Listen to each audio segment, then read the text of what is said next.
जय श्री कृष्ण। आप सभी को welcome back to my channel divine connected में आप सभी का स्वागत है। My name is Shalu. आज मैं आपके लिए लेकर आई हूँ फिर से एक अच्छी सी वीडियो, एक स्पिरिचुअल वीडियो। तो आज की इस वीडियो में हम बात करेंगे कि ऐसे कौन कौन से स्टेप्स हैं जिनसे कि हम अपनी लाइफ में बोरिंग से लाइफ में ना हैप्पीनेस ढूंढ सकते हैं।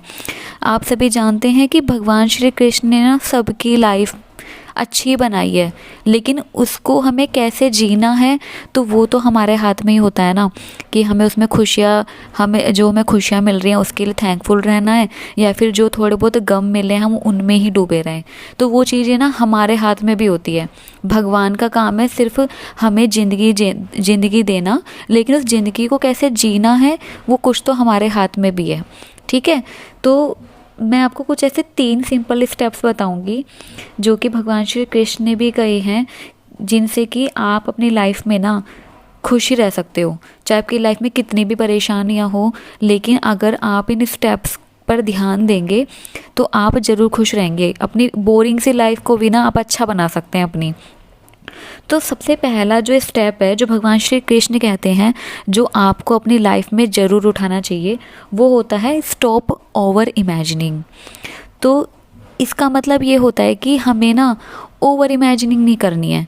मैं मानती हूँ कि हम अगर कुछ भी करने वाले होते हैं तो उससे पहले हमारे माइंड में बहुत सारी इमेजेस बनने लग जाती हैं, लेकिन कभी भी हमें ज़्यादा नहीं सोचना चाहिए, क्योंकि ज़्यादा सोचने से क्या होता है कि हमारी अच्छी खासी लाइफ जो चल भी रही होती है ना वो भी ख़राब हो जाती है। वो ख़राब कैसे हो जाती है? कभी कभी हम इतना ज़्यादा ओवर सोच लेते हैं, कुछ ऐसा भी सोच लेते हैं जो शायद पूरा होना मुश्किल है, और वो तब नहीं होता है ना, तो उससे हमें ही दुख होता है।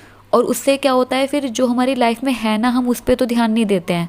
जो भगवान ने हमें दिया उसके लिए तो हम खुश नहीं रहते हैं, और जो नहीं हुआ उसको लेकर रोते रहते हैं कि ऐसा क्यों हो गया, ऐसा क्यों हो गया। तो हमें ज़्यादा ओवर इमेजिन नहीं करनी चाहिए। इमेजिनेशन बनाओ पर ज़्यादा ओवर भी मत करो, ताकि कल को वो चीज़ें ना पूरी हो तो आपको दुख हो फिर। ठीक है, तो ये था इसका पहला स्टेप।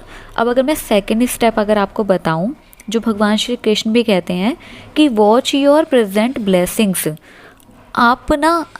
आपने देखा होगा कि हम सबकी बात है ये, कि हम हमारी इस चीज़ को लेकर सोचते रहते हैं कि हमारे पास क्या है, क्या नहीं था, क्या भगवान ने हमसे ले लिया। सिर्फ इसके बारे में सोचते रहते हैं, लेकिन कभी भी हम ये नहीं सोचते कि भगवान ने अगर हमसे कुछ लिया है तो उसके बदले हमें दिया भी तो कुछ है ना। हमें कुछ तो ऐसा उन्होंने दिया है, तो हम उसके लिए क्यों नहीं थैंकफुल होते हैं। हम उस चीज़ के लिए तो भगवान को कोसने लग जाते हैं कि हमसे ये चीज़ भगवान ने क्यों ले ली, या ये चीज़ सबके पास है तो मेरे पास क्यों नहीं है। हम भगवान को ये सब चीज़ें कह के तो उनसे लड़ने लग जाएंगे, उनसे शिकायतें करने लग जाते हैं। लेकिन कभी क्या आपने भगवान को थैंक यू बोला है? आप एक बार उनको थैंक यू बोलकर देखिए ना, जो अगर उन्होंने आपसे कुछ लिया है तो उसके बदले उन्होंने आपको बहुत सारी चीज़ें दे भी तो हैं। तो ऐसा क्यों होता है कि हम सिर्फ कमियां ही ढूंढते हैं, हम अच्छाइयाँ क्यों नहीं ढूंढते हैं? तो कभी कभी ना थैंकफुल भी हुई। सिर्फ उस चीज़ को लेकर रो मत कि आपके पास ये चीज़ नहीं है और दूसरे के पास वो चीज़ है। थैंकफुल होना भी सीखिए। ठीक है, अगर आप ऐसा करेंगे तो शायद आपकी लाइफ में भी खुशी आ जाएगी।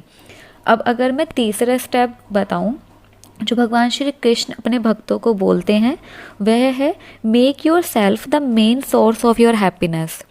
देखो, ये जो लाइन है वो जो मैं आपको स्पिरिचुअल बनने के लिए बोलती हूँ ना, ये उसी की लाइन है कि आप अपने आप को खुशी का जरिया बनाइए।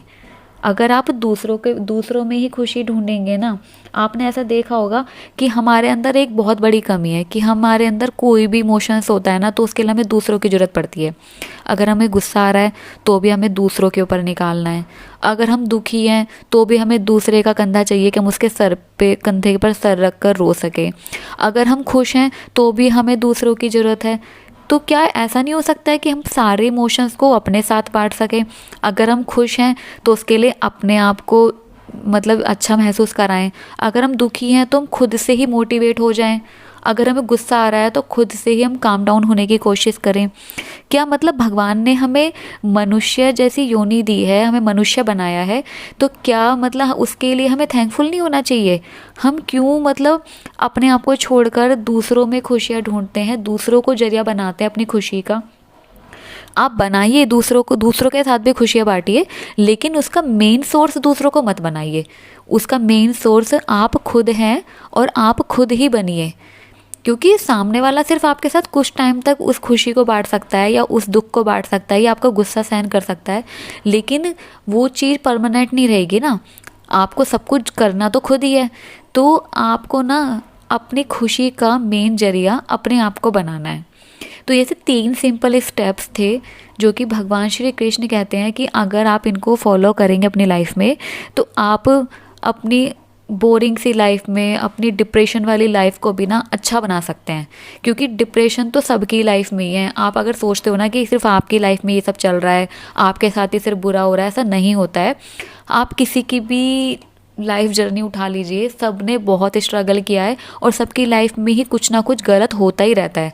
लेकिन उस चीज़ को आपको पॉजिटिव में लेना है या नेगेटिव में लेना है, तो वो कुछ तो आपके हाथ में भी है। ओके, तो ये थी मेरी प्यारी सी एक वीडियो, मोटिवेशनल वीडियो आप इसको बोल सकते हैं। तो अगर आपको मेरी वीडियो पसंद आई हो तो चैनल को लाइक, शेयर एंड सब्सक्राइब ज़रूर करना। मिलते हैं नेक्स्ट वीडियो में। जय श्री कृष्णा, जय श्री राधे।